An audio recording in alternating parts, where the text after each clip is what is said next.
So I think Deion Sanders just started a quarterback controversy. I'm not sure. Let's talk about it.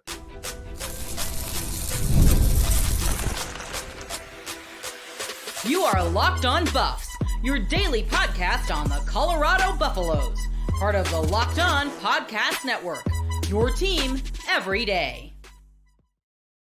Welcome to Locked On Buffs. I'm your host, Kevin Borba. Today's episode is brought to you by Monarch Money. Take control of your finances with Monarch Money. Use code LOCKEDONCollege at monarchmoney.com for 50% off your first year. We're also brought to you by the Locked On Podcast Network. It's your team every day for free and available wherever you get your podcast. So make sure to like, subscribe, follow, and thank you for making me your first listen. If you haven't already, let's join the fun, become an everydayer. So let's talk about the Buffs quarterback situation. Kaidon Salter, Liberty transfer, dual threat, fifth year guy. I think he's a fifth year guy. Yeah, fifth year guy gets a start against Georgia Tech, and I mean, he did all right. There was good moments. There was some not so good moments. There were some moments where it's like, oh, we're on the same page there. That's a touchdown. As they pointed out in Buffed in Prime, that pass to Kalen Taylor where it looked like he sailed. It was like a wheel route kind of vibe. Looked like he sailed the pass. Instead, it was a miscommunication. But I felt like, and I'm not discrediting Buffed in Prime by any means, but I do think there was a lot of those passes where it just felt like Kaidon Salter and his receivers were not on the same page, right? I think that was a common issue. And so the Buffs end up losing the game, right? I think the most notable issue they had was they got 3 turnovers in the first quarter and only got 7 points out of it. And so Deion Sanders announces today that Julian Lewis, the 5-star freshman, is going to play against Delaware. Now, I think this is a weird sort of announcement, a weird sort of move to make, because it's almost like, who's making you make this announcement, right? Because at the end of the day, Colorado now has a quarterback controversy, whether they like it or not, right? We are now, as a society, going to be picking sides, whether it's you're on team Julian Lewis, whether you're on team Kaidon Salter, right? Me personally, I think Kaidon Salter at least deserves 2, maybe 3 more games, right? If he figures it out, great. If he doesn't figure it out after Delaware, Houston, and then I think it's BYU after that, then we make the change, right? Going to the 5-star freshman right away, I think, is more risky for the development and confidence of Julian Lewis. That being said, we've seen some freshmen out there and about, balling out. Bryce Underwood played really well. Maryland's quarterback played really well. I feel Julian Sanders, obviously, he was a redshirt freshman. He played really well against Texas. Didn't really have to do much, but he didn't cost them the game. So there's that, right? Like there's just certain things where it's like you don't have to make these decisions. And I think by announcing that Julian Lewis is going to play, Deion Sanders just opened Colorado up for quarterback controversy, right? That could have been something you kept to yourself. That could have been something you kept to, I guess, the team where it's like, hey, Juju's going to get some reps. Now, the thing that makes me question this announcement, aside from the fact is like, is he giving up on Kaidon Salter? Is because I think when you're willing to announce that a backup quarterback is going to play, like when do you do that, right? When do you announce that you're going to play 2 quarterbacks other than when you're not confident in your starting quarterback, right? I think he could have just kept this to the vest, right? Colorado is 23.5-point favorites. Now, I assumed Julian Lewis was going to get some reps, right? I assumed Colorado is, and really there's 2 ways to look at this. One, Deion Sanders wants to see Julian Lewis get reps and wasn't really confident in everything he saw from Kaidon Salter, or this is like a way to wake up Kaidon Salter, be like, hey, dude, get it going. Otherwise, you're getting yanked. Or, and I don't love this option even more because it only sets Colorado up for failure and embarrassment, is he's so confident that they're going to beat the brakes off of Delaware that he's like, you know what, we're going to put Julian Lewis in. That being said, he made a comment about flow of the game. And this is another one of the takes which Coach Prime has a lot of takes, right? He's always in front of the camera. He's always speaking. I think it was his first year at Colorado. He said he didn't really care about team chemistry because he played on teams where the quarterback and receiver didn't like each other, blah, blah, blah, all this, all that. Well, then we see in the documentary that Travis Hunter was literally like, yeah, I don't think our team was together. I think the difference between 24, 23 was like we're more together as a team, right? That's chemistry. That's culture, right? So he said today, I don't give a darn about the flow or anything. He's playing about Julian Lewis. And it's like, okay, so now you're telling me to me, this reads, we're going Salter one drive, Lewis another, the next. Well, we don't know what's going to actually happen. We're operating under the impression that Julian Lewis is going to be inserted to the game at any time, right? So in my eyes, Kaidon Salter, I don't want to say he's lost the job, but based on how Coach Prime talked about the job today, it doesn't necessarily sound like Kaidon Salter is like, if you had a job security, right? Let's put it that way, right? We all have played like a video game or something where it's like we're on franchise mode. I think the college football, the new one, has it as well. Job security rate where it's like 100%, 50%, 10%. The lower you are, the less secure your job is. And it's like, okay, interesting. We could go off that metric. And it's like, if I'm Kaidon Salter, right, you go into week 1, 100% job security. Deion Sanders, like, he was always the guy. You go into week 2, and it's like, Julian Lewis is going to play, right? It's not like we hope to get Julian reps. It's Julian Lewis is going to play. I don't care when. He already has a plan for him in place. Job security, I think, is at, I'd probably put it at 75%, right? Like 75% is a C plus. It's not like the best, but it's like you are still very much in the driver's seat. Like I imagine if Kaidon Salter is just absolutely cooking Delaware, they're not going to bench him and not play him, right? I don't think that's going to happen. That being said, the way he talked about it, it did feel like Kaidon Salter is not – it's not a lock that he's just going to play all game, every game, right? And I said I thought Julian Lewis would get some action this year. And Delaware was one of the games I thought he'd get action. I didn't think it would be in this manner where it's like, oh, by the way, we're playing him and we got a role for him. We have a plan for him. It's like, what does that mean? Like, why are you planning for your backup quarterback to have a role, right? Does that mean your starting quarterback you're just expecting him to kill it and you're kind of marking this as a win before you even get it? Because if that's the case, we've seen upsets, right? FCS teams are frisky.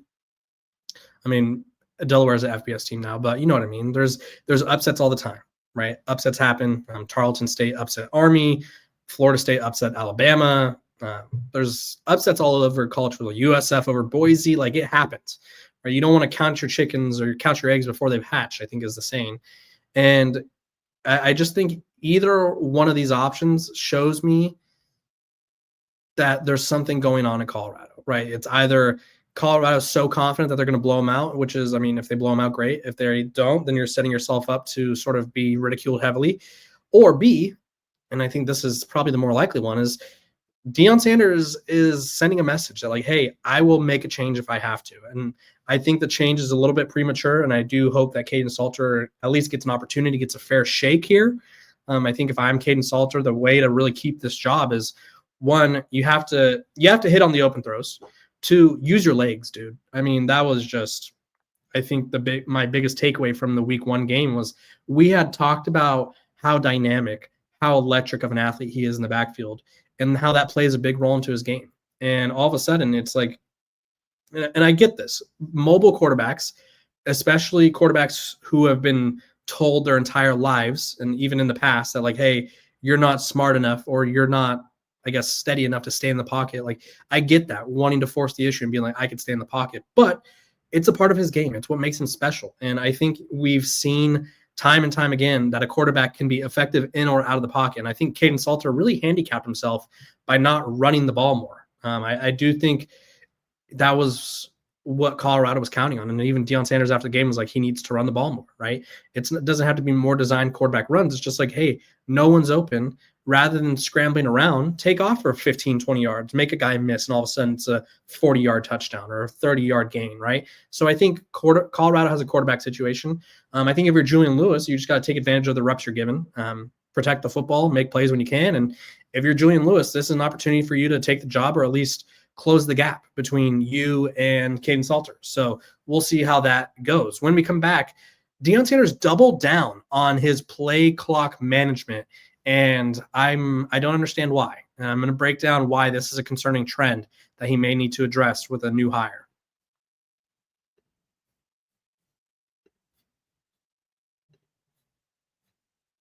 This episode of Locked on Buffs is brought to you by Mazda. Mazda Craft Cars Mazda crafts cars for those who choose to do more than simply move. They follow what moves them every time they drive, and that's what makes Mazda stand out. They go beyond safety, style, and performance to deliver a driving experience that feels alive in every detail. Mazda offers more than safety. It's won more 2025 IHS Top Safety Pick awards than anyone else.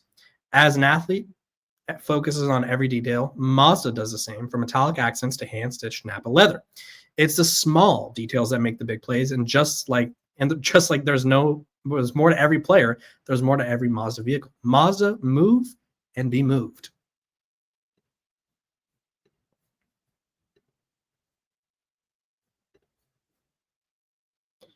This episode of Locked On Buffs is also brought to you by our sponsors over at FanDuel. The NFL season is almost here. It's literally just a couple days away, and FanDuel is making sure you're ready for kickoff with a can't-miss offer. Right now, new customers can bet just $5, and if your bet wins, you'll get $300 in bonus bets to bet or to use across the app. If you're ready to play, download the FanDuel app right now by visiting FanDuel.com to get started. That's FanDuel.com to place your first $5 bet.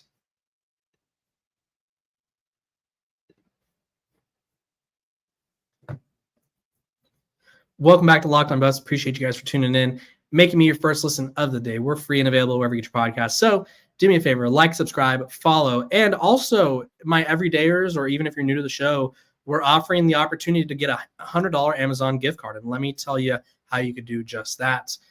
We have an important request, and we want to hear from you. We've put together a survey to learn more about our listeners and make your favorite podcast even better. Gives you the opportunity to tell us what you like or don't like about our advertising and everything else. So go to lockedonpodcast.com/survey to get started. Everyone who completes a survey will be entered for a chance to win one of 10 $100 Amazon gift cards. Again, that's lockedonpodcast.com/survey. You can also find the link in the show notes. Thanks for helping us out. Let's talk game management. So one of my biggest critiques about Deion Sanders has been his game management, his timeout management. It's been an issue that dates back to 2023, his first year at Colorado. And I think last year, I wouldn't say there's necessarily as many problems, but there's just small instances where it's like, okay, you probably need to bring someone in to help you manage the clock, to help you be aware of situational stuff. Because I think Colorado really hurt themselves by going home with 2 timeouts, right? And I'm going to share my screen. And I think, well, first of all, let me read you a quote, because after the game, and I gave Deion Sanders the benefit of the doubt, right? He goes after the game, is asked about it, and along the lines like, I don't really, like, we're not going to use timeouts just so you guys don't ask me about them and all this. And like, he said they were close to getting a first down and all that. And I was like, okay, maybe he just didn't recall. Like, you know how like LeBron James is like, yeah, on that back cut, like, I did this, I did that. There was a down screen over here, pin down over here, like whatever, right? Maybe he just forgot. Maybe he didn't remember. Well, today, he, speaking to the media, he goes, let's just get the cat, quote, let's just get the cat out of the bag. First down, we throw a lateral pass and lose 4 or 5 yards. Do you call a timeout there? No. You don't call a timeout there. You have to go. You're running tempo, right? The next play, you gain 14 yards or whatever, and it's 3rd and 1. Do you call a timeout there? 3rd and 1, you get the first down, the clock stops. The clock stops. Correct. When was the time to call a timeout? I'm just getting the elephant out of the room. And I think that's what confuses me, because I'm going to walk everyone through sort of what went wrong. Because look at first play here. Let me share the screen. Well, I don't want to share the screen actually, because there's a lot of, we don't want to get copyrighted. But first play, it's 1st and 10, right? Kaidon Salter snaps the ball with 1:07 left. Throws a swing pass to, I think it's Michael Welch or Simeon Price. Gets tackled for a loss. Clock is ticking, tick, 58, 57, 56, 55, 54, 53, 52, 51, 50, 49, 48, right? The clock is just going. They don't snap the ball until 45 seconds. Well, 45 seconds after that snap was 20 seconds, right? You let over or around 20 seconds go off the clock, right? You call a timeout there immediately after he's down, and all of a sudden he was initially down at 1:03 seconds, right? So you have 1:03 seconds to operate. Instead, you handcuff yourself and you go, okay, we're not going to call a timeout here. we're going to run another play, and it takes us 20 seconds to get the play call in, snap the ball, and then you snap the ball, you get a gain of whatever, 12, 13 yards. Hakeem Williams gets first down. I think right here is when you don't call a timeout, right? I've seen other people go this way, that way, but if you're at a minute 3, and how many seconds did this play take, right? It takes about 10-ish seconds. A minute 3 puts you at about 48 seconds left, 47. If I'm doing my math correctly, probably not, but it's around the 40s. Instead, you're snapping the ball at 28. Kaidon Salter then scrambles, and Kaidon Salter, I don't think he realized how far or how close they were, because he runs the length of the field to get the first down and runs out of bounds. But again, you have to know the rules. If you get a first down, the clock stops. So rather than running 18 yards or 30 yards to the left to get 1 yard, he had the first down, right?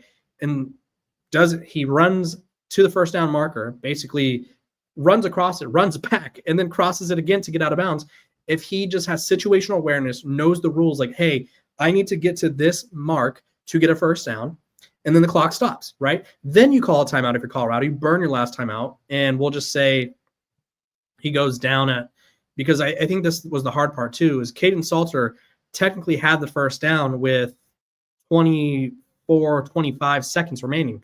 You call a timeout there, you run a play, whether it's a Hail Mary or another play where you're trying to get someone out of bounds to get you closer, and you have roughly 3 to 4 plays after that. But instead, it goes past Isaiah Harge, first down, clock stops, and then you kill the clock again, taking forever to get the ball off, game over after one failed Hail Mary. I think Colorado took away 4 to 5 opportunities from themselves to run an additional play. And I get us as men, us as people really in society, but especially men, I feel like we always are unwilling to admit when we're wrong. But Deion Sanders, sorry, Coach Prime, you are wrong here, right? You should not have gone home with 2 timeouts in the pocket, because it doesn't matter, right? Or it didn't matter that you felt like you had the right whatever. You did not, right? You basically killed, and I wrote this in our article for Athlon, you killed 48 seconds in the first 3 plays.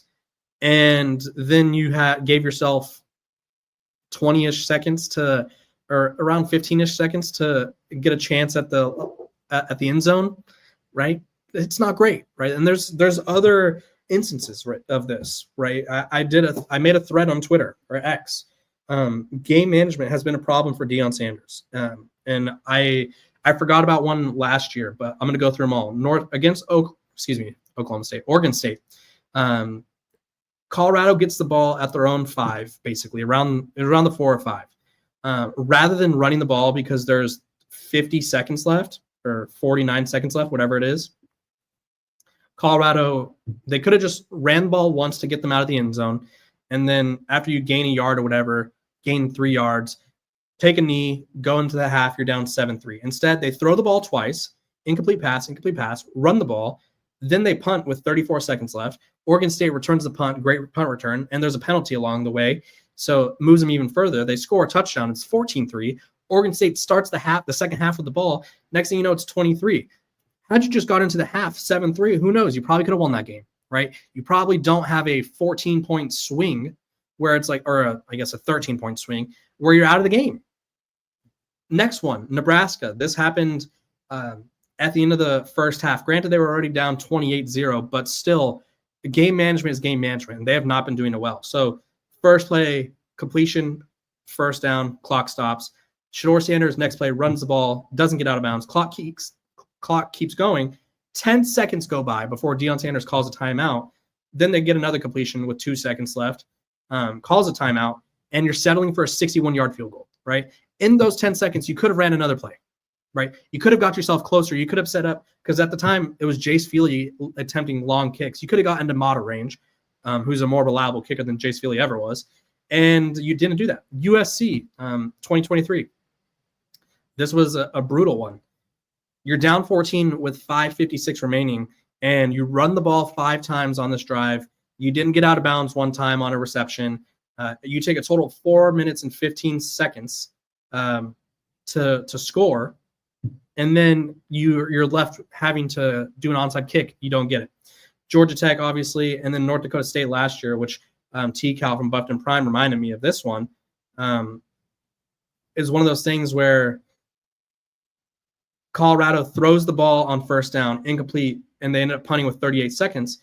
Had they just run the ball out, they could run the clock out, right? You could just make North Dakota State use their timeouts, because I think at the time, North Dakota State had one timeout with 1:34 left. So you're supposed to just run the ball, kneel, make them use that timeout, so that way they don't get into a position where they completed a Hail Mary sort of pass on their last play of the game. They just didn't run, or they didn't have enough real estate. So there's a lot of issues with game management. I think Pat Shurmur should be held responsible. I think Deion Sanders needs to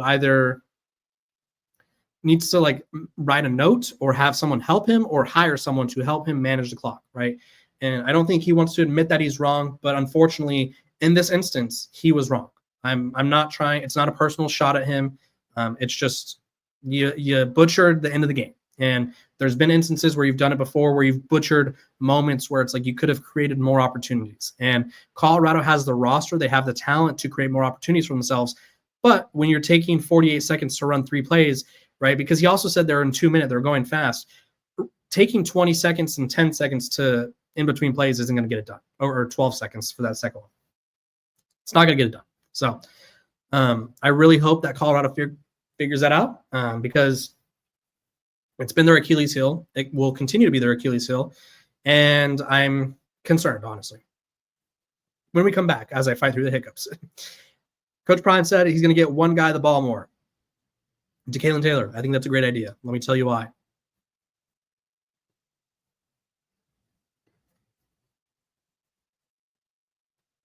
This episode of Locked on Buffs is brought to you by Monarch Money. Most people can't name all their financial accounts or even what they're worth, whether it's 401ks, properties, or investments. And when you don't have the full picture, you can end up leaving money on the table. That's why there's Monarch Money. It's an all-in-one personal finance tool that brings your entire financial life together in one clean, easy-to-use interface on your laptop, on your phone. Monarch Money is built for people with busy lives. If you put off organizing your finances, Monarch is for you. Monarch does the heavy lifting for you. You can link all the accounts in minutes. So clear. It's so clear. There's data visuals. You get smart categorization for your spending, and you finally feel in control of your money. With Monarch Money. Don't let financial opportunities slip through the cracks. Use code LOCKEDONCollege at monarchmoney.com in your browser for half off your first year. That's 50% off your first year at monarchmoney.com with code LOCKEDONCollege.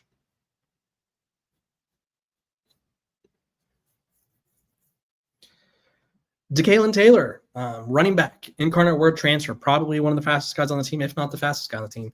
Lightning in a bottle, played 12 snaps. In those 12 snaps, he got 4 touches, 40 yards, and a touchdown. Right?